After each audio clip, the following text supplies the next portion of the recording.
এটা হলো আমার বাঁচানোর ছোপা। আলি বাবা,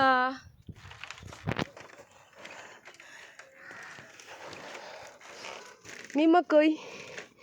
মিমা কই? মিমা কই? মিমা কি করে, গাছে উঠছে মিমা? ওরে বাবা, খুশি? এর জন্য আনছি আমি তোরে, বুঝছিস কেন? তোরে ঘরের থেকে ধরে নিয়ে এসি, খাটের উপর বসেছিল। কেমন লাগতেছে আবু? মুন্নু কেমন লাগতেছে? কেমন লাগতেছে? হ্যাঁ, খুশি? লেজের ভাব দেখো, খুব খুশি। হ্যাঁ, লেজের ভাবে খুব খুশি। রেখে যাবো এইভাবে। এখানে এখানে আসো, এখানে আসো। আতো আতো